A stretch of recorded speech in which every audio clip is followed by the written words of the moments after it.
Daddy, it's the 9th of October, it's our independence. Come on Dad, let's celebrate. It's now 62 years of self-governance of Uganda. My daughter, it's true that it's now 62 years since the colonial masters handed over power to Ugandans to determine their own destiny. Unfortunately, Ugandans are not yet independent 62 years down the road. So sad, so absurd and very unfortunate. But Daddy, how come Ugandans are not yet independent yet the British left our country 62 years ago? Have a seat my daughter, I will explain it all to you, the genesis of the matter till the current turmoil Uganda is facing. Jessica my daughter, the problem started in 1962 when the British made Sir Edward Frederick Mutesa the first president of the independent Uganda, and appointed Dr. Apollo Milton Obote the Prime Minister and the Commander-in-Chief of the Armed Forces.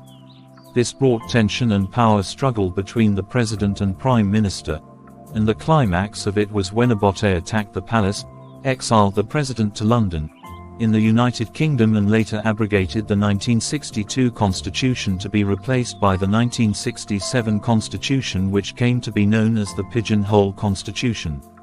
That was unfortunate Daddy. Tell me what happened next after Dr. Apollo Milton Obote overthrew Sir Frederick Edward Mutesa II. Jessica, chaos continued especially in Buganda, the central part of Uganda. Many people were arrested, imprisoned and many lost their lives. A lot of them were forced into exile in neighboring Tanzania and Kenya.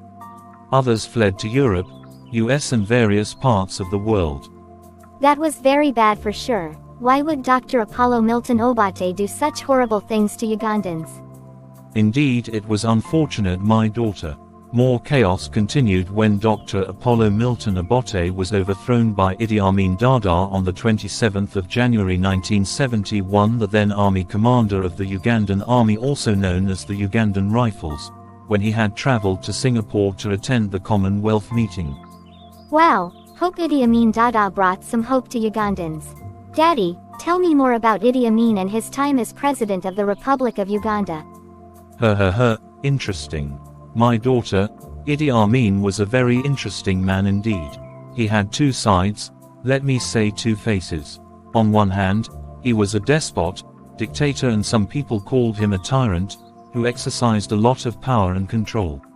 On the other hand, however, Amin was a nationalist with a strong love for his country Uganda, a patriot at the same time a Pan-Africanist who loved Africa as a whole.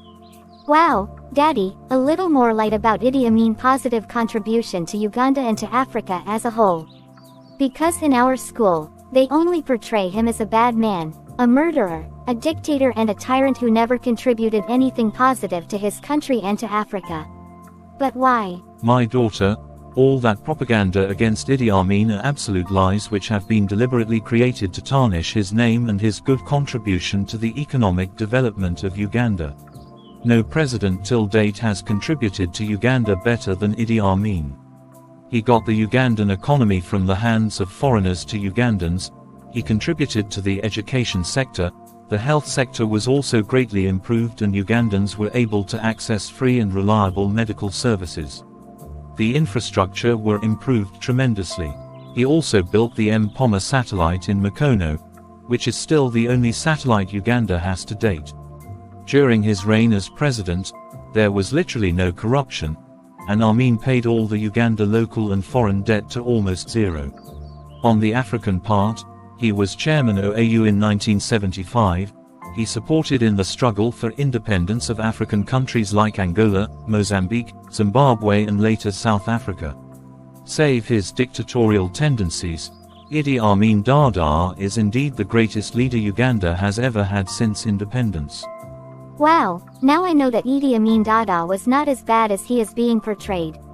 He was indeed a wonderful man and a gift Uganda has ever had. Absolutely my daughter. Now Daddy, tell me why you said that Ugandans are not yet independent and there is literally no reason to celebrate the 9th of October Independence Day. Listen Jessica my daughter, since independence, Ugandans have never exercised the powers freely to choose their leaders in a free and fair election.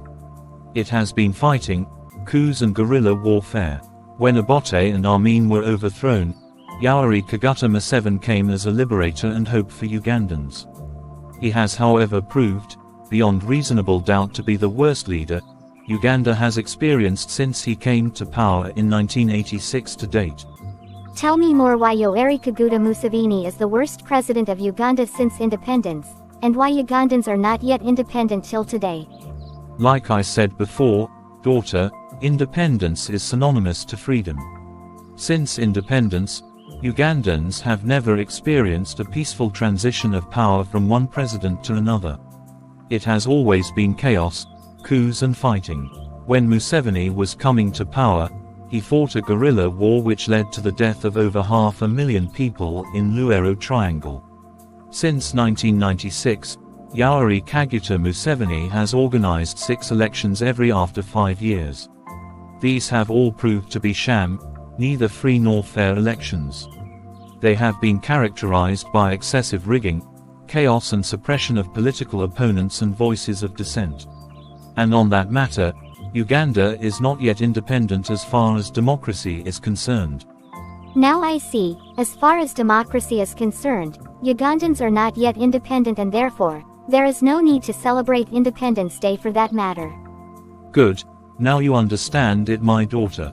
By the time we finish this discussion, you will have a clear picture of why Ugandans do not need to celebrate Independence Day. Yes, Dad, let's continue with the discussion. Socially, Uganda is in sorry state now than ever. At independence, Ugandans were more united, they loved each other as Ugandans, they had joy in a one Uganda, they were proud Ugandans until Yoweri Kaguta Museveni brought back the colonial technique of divide and rule based on tribes. This has disunited Ugandans the more, and therefore Ugandans are socially not independent, thus no need to celebrate Independence Day, my daughter. Oh gosh, why would Museveni do such a terrible thing? He is indeed the worst president Uganda has got since independence. Absolutely, my daughter. Let's dig into the economy. When Museveni came into power in Uganda, he introduced what he called the currency reforms of 1987. Many Ugandans lost their money in exchange for a new currency from the old one. This, however, has failed its importance because currently the Ugandan currency is in a worse condition than before the 1987 currency reforms. Furthermore, many of the government corporations were sold off and the proceeds were mismanaged in what he called privatization. These include Uganda Commercial Bank, Uganda Railway Corporations, Uganda Electricity Board, Coffee Marketing Board, Uganda Airlines, Uganda Dairy Corporation, Nile Breweries, Uganda Bus Company, Uganda Grain Milling Company, Uganda Tobacco Corporation, Uganda Hotels, Lind Marketing Board, Nightingale Ginger Textile, Uganda Conference Center, Nile Mansions, many sugar factories, Apollo Hotel, Uganda Post and Telecommunications. Up to over 140 government parastatals were sold. Daddy, where did Museveni put the proceeds from the sale of the government companies? My dear, like I told you earlier, all money ended into the hands of Museveni's family members and close friends. No wonder, their families are extremely rich, yet majority of the vast Ugandans are swimming in absolute poverty. Many families in Uganda can hardly afford 2 meals a day, yet Museveni and his family members are living a luxurious lifestyle. Daddy, tell me about the education sector. Jessica, the Ugandan education system is in a sorry state, especially in rural areas. Most of the rural districts have got no enough schools for both primary and secondary education. Pupils and students travel over 10 kilometers to access a good school. It's absurd that some children are still studying under tree shade, going to school barefooted, studying whole day without a meal.